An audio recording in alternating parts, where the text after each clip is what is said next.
بسم اللہ الرحمن الرحیم۔ السلام علیکم ایٹ کلاس۔ آج ہم پڑھیں گے کہانی جس کا عنوان ہے غلام اور شیر۔ کسی ملک پر ایک ظالم و جابر بادشاہ حکومت کرتا تھا۔ اس زمانے میں انسان جانوروں کی طرح فروخت ہوتے تھے اور غلاموں پر بہت ظلم و ستم ہوتا تھا، اور وہ بادشاہ بھی اپنے غلاموں پر بے حد ظلم کرتا تھا۔ اس کے کئی غلام اس کے ظلم و ستم سے تنگ آ کر بھاگ چکے تھے۔ اسی طرح اس بادشاہ کا ایک غلام جب اپنے آقا کے ظلم و ستم کی تاب نہ لا سکا تو وہ نجات پانے کے لیے جنگل کو بھاگ گیا اور وہاں غار میں چھپ کر زندگی بسر کرنے لگا۔ وہ جنگل کے پھل وغیرہ کھا کر گزر اوقات کر لیتا۔ وہ کبھی کبھی چھوٹا موٹا شکار بھی کر لیتا تھا۔ اس طرح وہ جنگل میں بہت خوش تھا۔ عزیز طلبہ، یہاں تک ایک پیراگراف بنائیں گے، اس سے آگے ایک نیا پیراگراف بنائیں گے۔ ایک دن غلام کسی شکار کی تلاش میں غار سے نکلا تو دور سے ایک شیر آتا ہوا دکھائی دیا۔ شیر کو دیکھ کر اس کے رونگٹے کھڑے ہو گئے اور وہ بچاؤ کی صورت سوچنے لگا۔ اس نے جب دوبارہ شیر کی طرف دیکھا تو اسے محسوس ہوا کہ شیر لنگڑا کر چل رہا ہے۔ اس نے سوچا کہ ضرور یہ شیر زخمی ہے، اس لیے یہ میرے لیے اس قدر خطرناک نہیں ہو سکتا۔ شیر اس غلام کے قریب آتا گیا۔ وہ آہستہ آہستہ چل رہا تھا۔ وہ اپنا ایک پنجہ زمین پر نہیں لگا سکتا تھا۔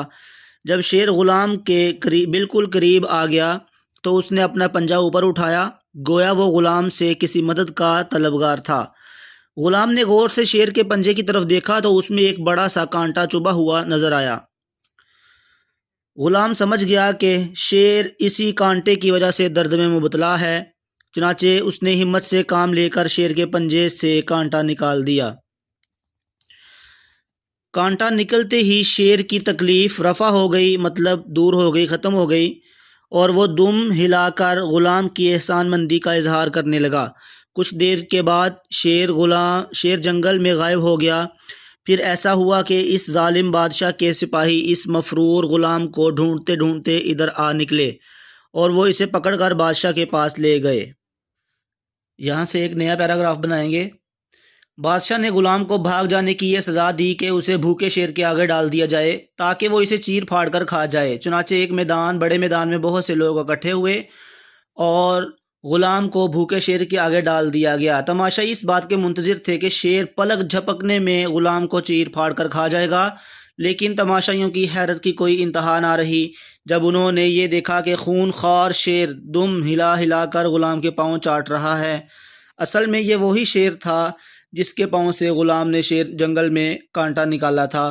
شیر غلام کے احسان کا بدلہ چکا رہا تھا۔ یہ عجیب منظر دیکھ کر ظالم بادشاہ بھی متاثر ہوئے بغیر نہ رہا اور اس نے غلام کو معاف کر دیا۔ اس کہانی کا نتیجہ یا اخلاقی سبق لکھیں گے۔ احسان کا بدلہ احسان ہوتا ہے۔